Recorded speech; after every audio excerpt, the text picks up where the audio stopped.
Abra sua Bíblia comigo, ou leia comigo, a carta de Tiago, capítulo 1, versículo 27.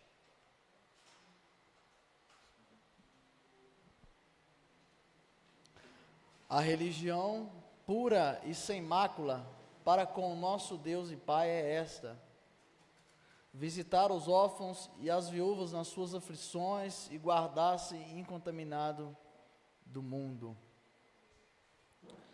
Essa tradução, ela traduz, o texto foi escrito em grego, e um grego antiquíssimo, lá da época de Jesus, e a tradução, ela não traz para nós toda a ideia disto que Tiago de fato está dizendo.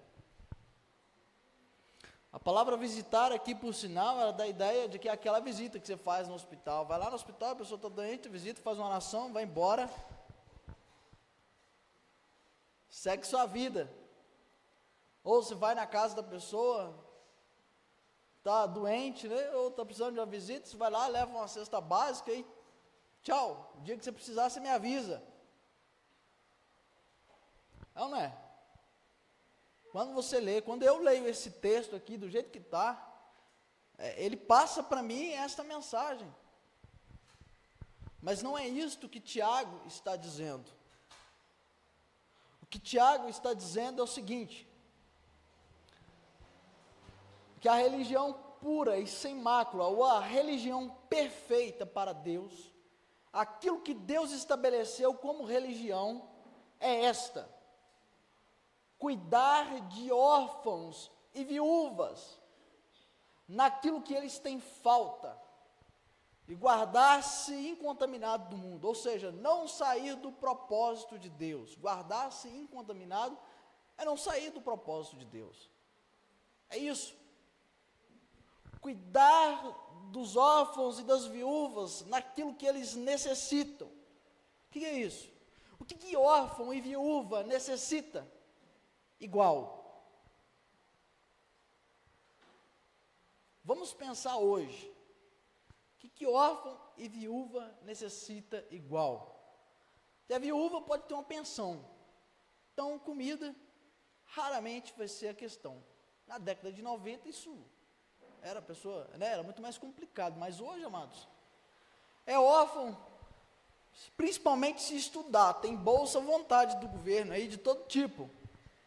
Tem assistência social, tem CRAS, tem um monte de coisa. É ou não é verdade? Mas essa verdade, ela está sendo dita para aquela época e para hoje. Esta é a verdadeira religião que Deus estabeleceu. Deus estabeleceu isso num tempo enquanto Cristo não voltou. Então, isso que ele está dizendo não está preso as questões culturais e os desafios de governo e etc. O que é que ele quer dizer? Que necessidade é esta que governo não pode dar? Somente quem está no propósito de Deus pode suprir essa necessidade. Olha só, porque se você sair do propósito, se você se deixar contaminar, ou seja, ser influenciado, e sair então do propósito de Deus, você não vai ter condições de fazer isto que está dito. Suprir aquilo que órfão e viúva têm de necessidade. Órfão e viúva têm de necessidade paternidade. É isso que eles têm. Uma viúva não precisa de um homem para poder fazer sexo com ela. Acima de tudo não, muito menos um órfão. Se for uma criança de 5 anos, não é sexo. De jeito nenhum. Precisa de pai. Acima de tudo, precisa de pai. E aí, meus amados, se você que nos ouve na internet, ou está aqui, e está com a vida toda enrolada, o que você precisa? Primeiro, você precisa nascer de novo. Você precisa crer no Evangelho. Precisa crer em Jesus. Ok? Mas depois de você crer em Jesus, você precisa disso. Você precisa de paternidade. E quem é que vai te dar a paternidade? É Deus. É claro que é Deus, mas Deus vai te dar uma paternidade através de gente. Porque quem exerce isso é gente. É gente. E o que é paternidade? Em síntese, paternidade é comunicar o propósito de Deus e promover aquilo que é necessário para que alguém cumpra o propósito de Deus, que Deus estabeleceu. Precisa de paternidade. Então, se você está com a vida toda enrolada, você já crê em Jesus, mas você ainda está com a vida enrolada, você precisa de uma paternidade espiritual, para você ser orientado, e então, o Espírito Santo ir desenrolando a sua vida aí, porque Ele vai usar a gente para fazer isso. Na maioria das vezes, algumas vezes Ele vai intervir, e Ele com certeza já intervém, assim, de um jeito inexplicável, mas na maioria das vezes Ele vai usar gente. E com isso, amados, considerando que a paternidade é o fator necessário para que alguém cumpra o propósito, conheça o propósito, viva para o propósito, então você não pode viver sozinho, você não pode viver a sua vida solitária ou só com a sua família biológica lá na sua casa com seus agregados, sem estar aliançados com uma paternidade que vai ser um instrumento de Deus para te direcionar para o propósito dele. Ok? Então isso é fundamental. E essa paternidade, ela vai ser provida aonde? É numa família. É em uma família. Não é no indivíduo. Não basta você se aliançar com um pastor em que ele não tem uma representação de família, ou com uma pastora, ou com alguém que você conhece, e que esse indivíduo não é por indivíduo, porque a família que Deus criou não é indivíduo, Deus criou homem e mulher, Deus criou uma família. A paternidade vai ser manifestada a partir da família. Veja bem, quais são os processos que Deus coloca para nós, então, viver isto, viver para o seu propósito. A gente precisa aprender isso de maneira prática. Como é que Deus faz para poder nos ensinar isso? É só a gente dar a sequência aqui no texto, aqui no capítulo 2,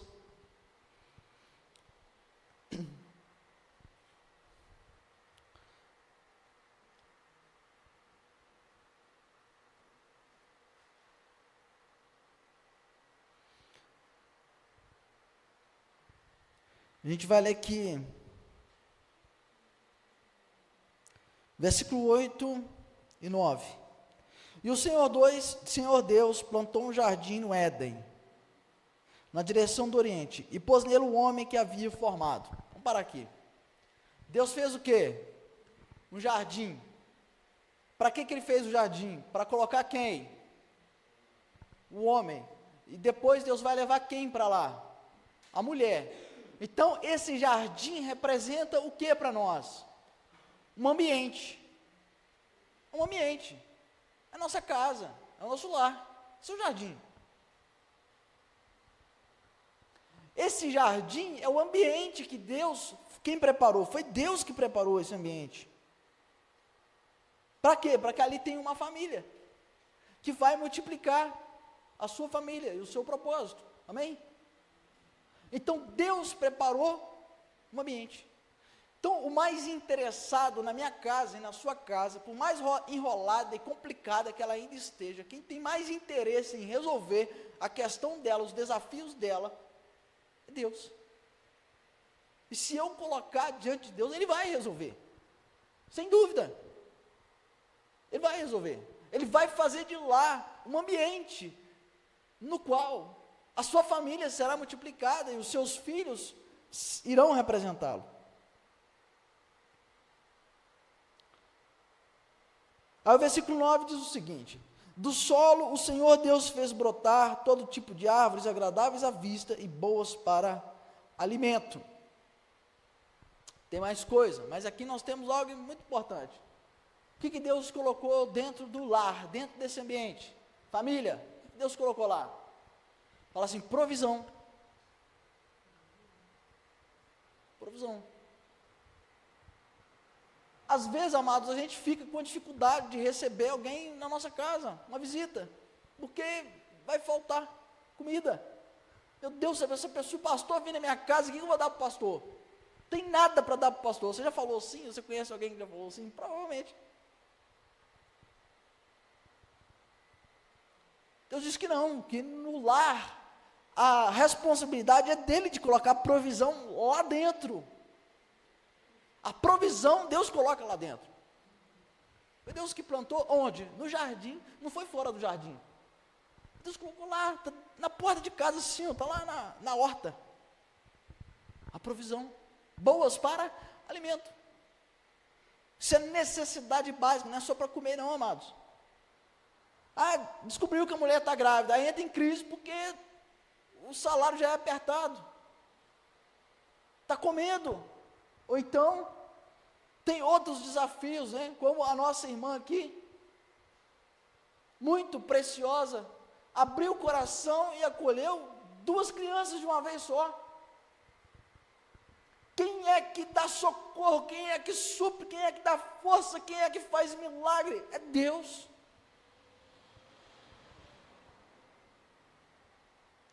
Por mais apertado que pareça, Deus tem um milagre.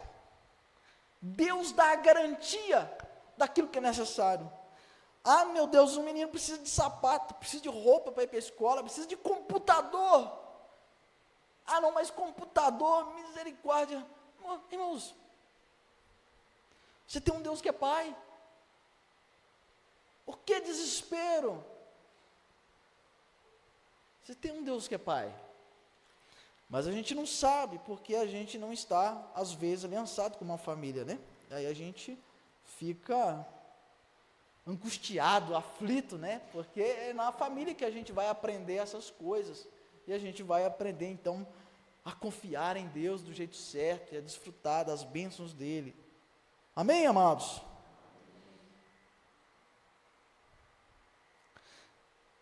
E aí no versículo 11 diz assim, versículo 10, olha só. E um rio saía do Éden para regar o jardim, e de lá se dividia, repartindo-se em 4 braços. 11. O nome do primeiro é Pison, que rodeia a terra de Avilá, onde há ouro. O ouro dessa terra é bom. Olha, amados, a provisão necessária, Deus já tinha colocado dentro de casa. Por que Deus colocou ouro, amados? E aí para frente você vai ver aí que também tem pedras preciosas, bidélio e pedra de ônix. Isso são riquezas. Isso são multiplicações das bênçãos de Deus. Deus não está querendo te dar só o básico para você comer, só para você vestir, não. Mas Deus já nos deu abundantemente. Só que existe uma diferença. O básico Deus garantiu e já colocou dentro de casa. Agora as outras coisas, a gente precisa então aprender a administrar e a buscar elas. Mas aí elas já não são básicas mais.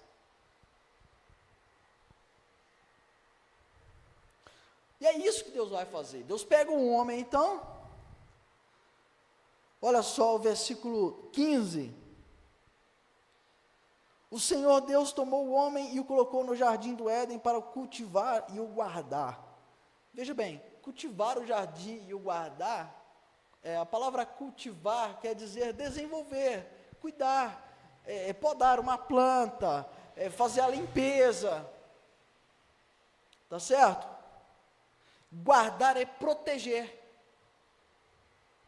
A palavra cultivar ela é exatamente aquilo que está no versículo 26 do capítulo 1, 27 ali, Deus disse, 26 e 27, Deus disse, tem a ele domínio, isso é autoridade para governo, é cultivar, é administrar. Deus colocou o homem para administrar o jardim. Jesus usa uma outra palavra, vocês já devem ter ouvido, se não depois vocês podem procurar, é mordomia. Várias vezes Jesus cita parábolas que tratam dessa questão administrativa. Não bastasse isso, em Apocalipse capítulo 1, versículo 27, se eu não me engano, está lá no capítulo 1, o próprio Jesus se revela a João, e João deixa claro que Cristo nos fez reis e sacerdotes para Deus. A palavra rei é governador, é administrador. Ele não nos fez o rei assim, não, ele nos fez autoridades para cuidar das coisas de Deus. Ele nos fez exatamente isso aqui, nos deu autoridade para cultivar. E sacerdote é representar, é a mesma coisa que eu falei na administração anterior. Testemunha, representar. Então a gente precisa, amados, aprender a administrar as coisas de Deus, os recursos de Deus, e a buscar os recursos que Deus nos deu. Por que Deus nos deu os recursos? Ora, porque Ele tem objetivo. Deus precisava ter deixado ouro, já que tinha deixado comida? Precisava. O homem ia morrer por causa disso? Não ia. Mas Deus deixou lá. Amém, irmãos? Deus deixou lá. Deus tem bênçãos abundantes. Para mim e para você, não importa a situação que você viva, Ele já deu. Às vezes a nossa oração é meio errada. A gente ora. Primeiro, a gente costuma orar, fazer a reza do Pai Nosso. A gente ora pedindo só o pão de cada dia. Não é que a oração de lá está errada, mas que aquela oração, ela é antes da ressurreição de Jesus. A Bíblia nos diz que junto com Cristo, nós recebemos todas as bênçãos espirituais em Cristo Jesus. Ah, tá. Nós já recebemos. Deus não quer só dar pão de cada dia, mas eu não tenho que orar só pão de cada dia, não. Ok? Agora, então qual que é o objetivo de Deus de que eu, então, busque essas bênçãos e desfrute dessas bênçãos? Muito bem, essas bênçãos estão no ambiente ali, que faz parte do lar. Então pega agora esta revelação do Senhor para a sua vida. Aliás, nós estamos aqui cheios de manifestações da revelação de Deus para nós hoje. Porque a coisa mais importante para Deus, conforme já vimos, é a multiplicação da sua família.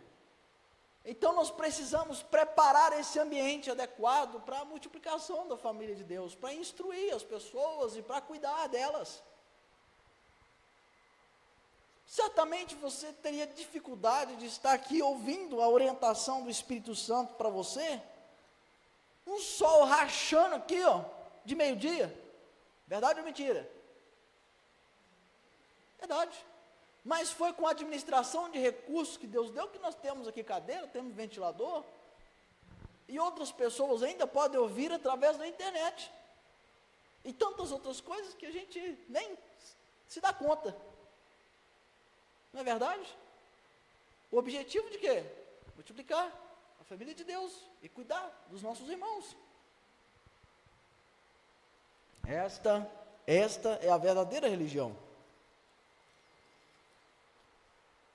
E aí Deus colocou o homem no jardim para cultivar e o guardar.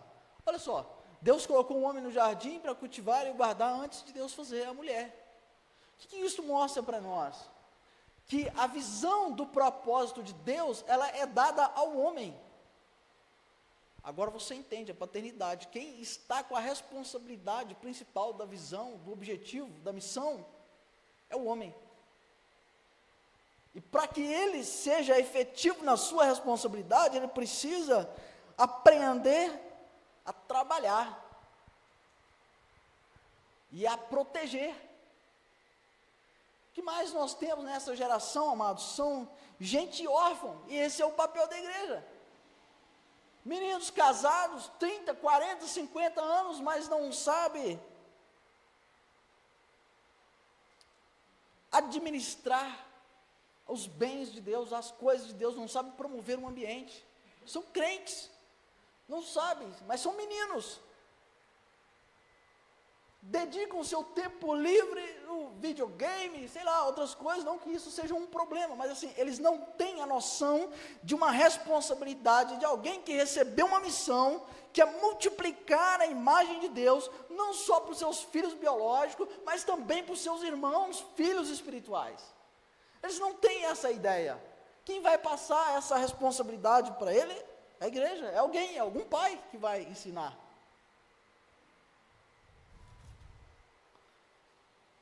Então, preparar esse ambiente é necessário. E sobre o ambiente aqui, basta a gente olhar à nossa volta.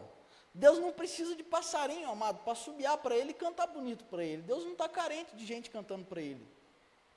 Os louvores que são feitos aqui, eles não são para Deus no sentido de suprir a crise de Deus, de ansiedade, que está lá precisando de alguém lembrar ele de quem que ele é.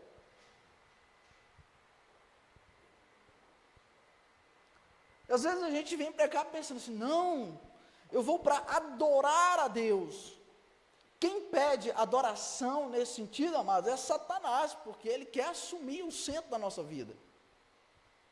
Deus não. É Deus que dá o dom para os irmãos cantarem, para o outro para tocar, para o outro para poder falar, e qual que é o objetivo?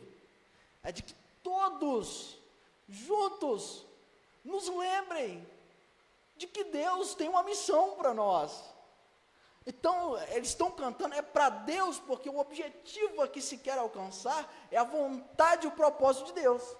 Então, é para Deus. Mas diretamente é para nós, porque é alguém que chega aqui, que está angustiado, que está com problema, perdeu o filho, perdeu a mãe, ele precisa de ouvir uma palavra de Deus. Aí chega aqui, tem alguém, às vezes só com um violãozinho tocando. O Espírito Santo está lá, igual no Davi, só pelos sons do instrumento. O Espírito Santo lembra ele que ele tem um pai. O Espírito Santo lembra, conforta ele, anima ele. E alguém que passa na rua e vê alguém cantando, e ele é tocado, ele começa a chorar, e o Espírito Santo toca nele. Se lembra de que ele tem uma família, que ele não está órfão, perdeu o pai e mãe, mas ele não é órfão, ele tem um pai. É para Deus, mas é diretamente para nós. É para as pessoas. Os passarinhos que cantam, Deus não precisa deles, mas Deus preparou eles antes de nós estarmos aqui, antes de Adão estar aqui. A cachoeira bonita que você vê, a lua linda aqui, nos encanta. Flores lindas e cheirosas. Para que elas estão aqui? Não são para Deus, são para nós. Quem preparou o jardim foi Deus, com toda sorte de riqueza e beleza. A Bíblia diz que não havia lugar mais lindo do que o jardim. Olha, Deus, o cuidado dele é tanto, e aquilo que ele está construindo é tão grande, é tão precioso, que ele encheu de cores e de beleza o nosso ambiente. Para que nesse ambiente nós o conheçamos a sua vontade. Melhor lugar para eu poder conhecer a Deus e estar disposto ao propósito de Deus, na maioria das vezes não é correndo pela rua, recebendo uma mensagem do WhatsApp de alguém dizendo Deus te ama. Às vezes pode ser na minha casa, assentado com a minha família, tomando um chá de tardinha, com a lua nascendo, na beira de uma cachoeira. Porque nós precisamos disso. Quem precisa de uma árvore bonita, de um passarinho cantando, às vezes não é nem nós assim diretamente, mas os nossos filhos precisam. Eles olham para o passarinho e eles se lembram da grandeza de Deus. Um passarinho outro dia bateu no vidro lá de casa, um canarinho, caiu lá no chão, meio desacordado. As meninas pequenininhas correram para lá e disseram: papai, olha um passarinho, Jesus mandou para a gente cuidar, como é que a gente vai cuidar dele? Será que ele está morto?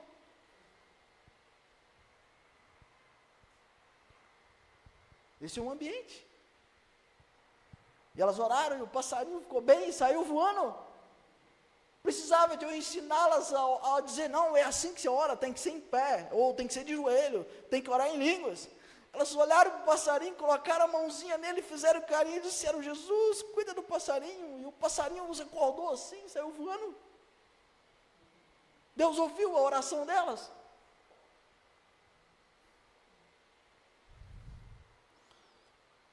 Nós precisamos com Deus a ensinar, porque Deus colocou o homem, ficou observando e ensinando a trabalhar. E aí depois Deus foi, o homem viu que tinha um propósito, e sozinho ele percebeu que não ia conseguir. Deus então prepara uma mulher. Deus disse que não era bom que o homem estivesse só. Ele precisava de uma mulher.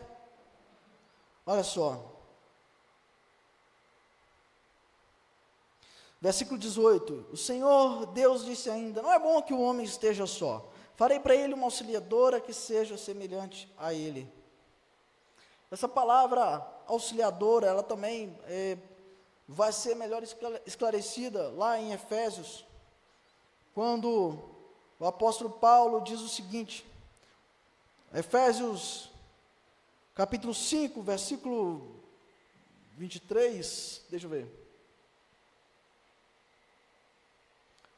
22.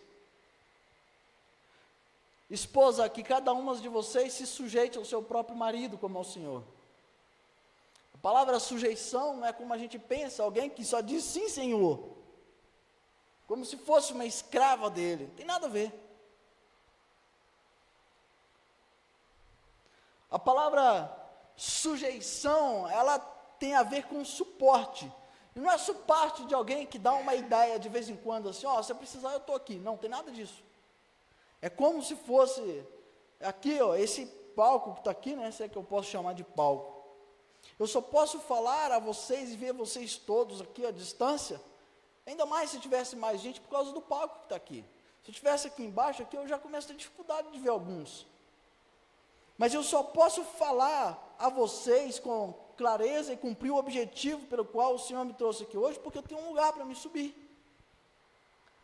E a palavra sujeição ou auxiliadora, conforme está lá em Gênesis, que acabamos de ler, é justamente aquela que o coloca na posição que ele precisa para cumprir a missão. Foi Deus que disse. Ele tem uma missão a cumprir, ele precisa que alguém o sustente lá. O homem não tinha consciência disso.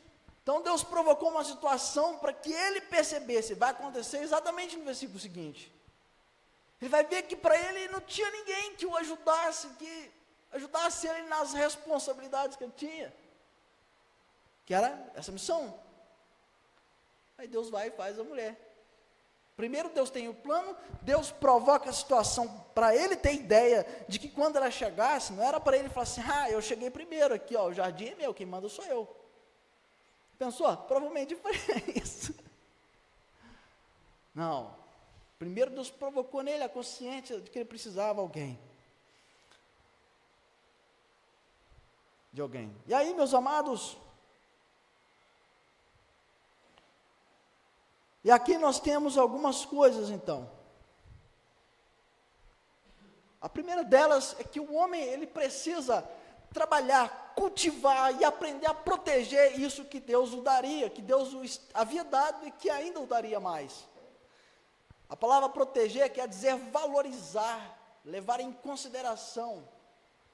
Se a mulher chegasse e ele não soubesse disso, ele não valorizaria aquilo que estava recebendo da parte de Deus. Portanto, amados, alguns princípios na Bíblia nos trata disso. A primeira coisa que o homem precisa aprender é o seguinte, que é ele que gere a sua casa em prol da missão. Ele é o administrador dela, a sua esposa tem um papel que é esse essencial.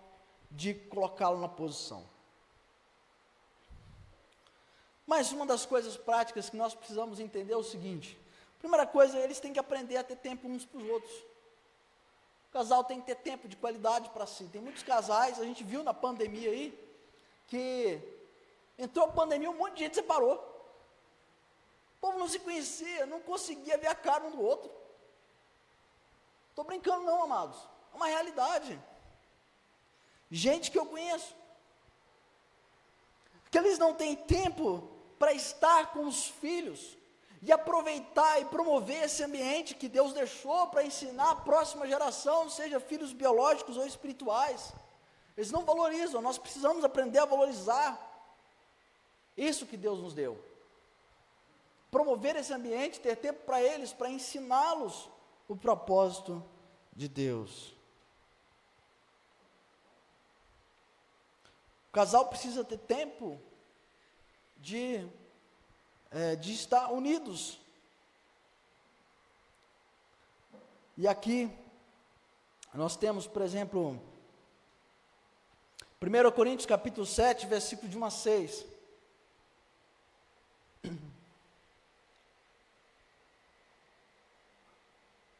Quanto ao que vocês escreveram, é bom que o homem não toque em mulher. Vai. Digo que por causa da imoralidade, cada homem tem a sua esposa, e cada mulher tem o seu próprio marido. Então veja aí, cada um tenha o seu. Amém, amados? No Antigo Testamento teve um monte de gente que teve vários. Essa não era a vontade de Deus. Eles arrumaram um monte de problema por causa disso. O Espírito Santo nos foi dado para sair dos problemas, para poder viver o propósito de Deus.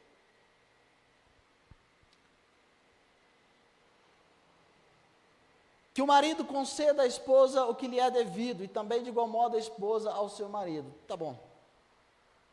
Ele está falando de quê aqui? Ele está falando de relacionamento sexual. A gente leu o versículo 1, Paulo falando que na determinada situação que o povo lá de Corinto vivia, não era bom que o homem se casasse. A situação lá era outra, não é a situação que a gente está vivendo. Mas há um princípio que ele deixa claro. O próprio apóstolo Paulo vai dizer que uns foram chamados para a família e outros não. Ok? Então eu estou falando aqui agora é para casado, não estou falando para jovem. Você é jovem, meu filho, busque em Deus a pessoa para você casar, fique no propósito de Deus, Deus no tempo certo vai dar para você, não extrapole as coisas, respeite os tempos e os propósitos de Deus, senão você vai se enrolar e vai se lascar, e para voltar para o propósito de Deus vai ser uma dificuldade se você conseguir voltar. Então, espere o seu tempo. Mas o marido e a esposa, ele diz que eles têm uma dívida. Parece que eles estão devendo um ao outro, mas eles não estão devendo, no sentido de que é uma dívida. O que o apóstolo Paulo quer dizer é o seguinte, que é um propósito, o propósito é a multiplicação. Deus criou o homem e a mulher, os uniu, e deu a eles o poder de gerar a próxima geração, além de gerar filhos espirituais, somente, porque o filho biológico é espiritual também, e eles precisam ter tempo juntos, tempo de casal, para viverem esse momento com alegria. Então aqui, entendam o seguinte, para que isso seja feito com alegria, Deus colocou em nós, no homem e na mulher, órgãos especiais para se deleitarem, se alegrarem nesse momento. E o Paulo está dizendo exatamente isso, que o homem precisa promover a alegria sexual da sua mulher, e a sua mulher precisa também promover a alegria sexual no homem. Não é com base em direitos, não é com base em comércio. O que é comércio? Para o cara conseguir conquistar a mulher, no final do dia, precisa fazer um monte de coisinha para ela poder dizer, não, agora você já me pagou o suficiente, agora a gente pode ter um tempo junto. O mundo ensina isso. Olha, se o cara não fizer isso, se o cara não fizer assim, se o seu marido não fizer assado, então, não, amados. Os dois precisam promover a plena alegria um do outro, nesse sentido, e a responsabilidade dos dois se empenharem. mutuamente. Agora você pensa, Deus deixou um monte de recurso aqui na terra, flores bonitas, cheirosas, ambientes legais, para ser usado em quê? Em prol da comunhão, do ambiente. Para quê? Para multiplicar. O propósito de Deus é ou não é? Então, eles estão disponíveis, eles fazem parte de tudo isso. Portanto, mulheres, né, busquem sabedoria para poder agradar o seu marido, não só sexualmente, mas preparar o ambiente também. E os maridos da mesma coisa. Não só no ambiente, mas sexualmente também, porque Deus fez o nosso corpo para que esse momento seja um momento de grande alegria. E sendo de alegria, nós possamos o quê? Nesse momento, em Deus, eu estou falando para crente, para quem nasceu de novo, nós dissemos, Deus, o Senhor é tão bom, os seus planos são maravilhosos, eu quero que os meus filhos descubram e vivam para o propósito do Senhor. Amém, amados? Tem pessoas, amados, que vivem esse momento assim, de uma maneira, sem dar alegria um para o outro, que a pessoa, ela quer sair o mais rápido dali, ela sai angustiada, triste, aflita, machucada. Quantos homens não machucam as suas mulheres? Obrigam elas, parece animal, aliás, nem animal, é assim. Essa pessoa não ama, ela precisa nascer de novo, não entendeu o propósito de Deus, precisa nascer de novo. Mas nós não, nós estamos aqui porque o Senhor quer que vivemos plenamente aquilo que Ele tem para nós.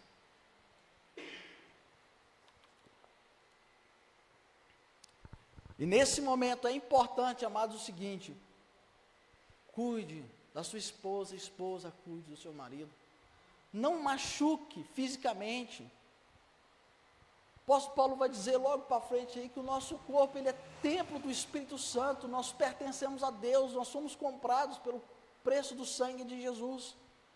Então, essa pessoa que está junto de você, ela não é qualquer pessoa, ela é uma filha de Deus, que pertence a Cristo, ela é sua irmã, você precisa respeitar, a mulher precisa respeitar o seu marido, sabendo que tem um Deus que odeia tanto o divórcio, quanto o homem que maltrata a sua esposa. Às vezes a gente senta o bambu no divórcio, mas esquece que o mesmo Deus que odeia o divórcio, é o Deus que não tolera ver um homem bater na sua mulher, e vice-versa, tá, amados? E vice-versa. O que Deus quer dizer com isso? É que Ele é pai. Minha filha pode casar, mas o cara começa a maltratar ela para ver. Se fosse sua filha, você ia deixar? Agora imagina Deus. Então, amados, e agora, eu sei que tem jovens aqui, mas eu vou falar com vocês, porque vocês ouvem isso todo dia na escola, você vê seus amigos falando, você sabe do que eu estou falando. Então, eu não estou inventando. Para alguns aqui pode ser uma linguagem um pouco difícil, embora eu não acredito que para quem está ouvindo aqui agora, talvez para alguém que vai assistir na internet, mas enfim, considerando esse princípio, não machuque, pense bem, tenha cuidado, alegre o seu cônjuge no momento de intimidade sexual, dê alegria a ele, não machuque o corpo dele, ele é templo do Espírito Santo como você. Com base nesse princípio, hoje é moda aí no mundo, relacionamento sexual anal, é moda no mundo. O ânus, meus amados, não foi feito para isso. Ali é um lugar onde tem bactérias terríveis, para quê? Para poder trabalhar no nosso corpo, que Deus colocou, algumas estão lá que não devia estar. Você machuca a pessoa e a pessoa machuca você, doenças são transmitidas, você acha que Deus está se alegrando com isso? Não interessa se você tem prazer nisso ou não, se você tem prazer, busca o socorro em Deus, peça a Ele para poder te libertar. Porque Deus não tem isso para você. Você está machucando o seu próprio corpo. E machucando o corpo da outra pessoa, que é o templo do Espírito Santo. Amém, amados? Então, meus queridos, tenha muito cuidado com isso. Então, meus amados, nós vimos agora algumas formas práticas, né? Então, é isso que o Espírito Santo colocou no meu coração para poder entregar a vocês. Que o Espírito Santo abençoe vocês em nome de Jesus.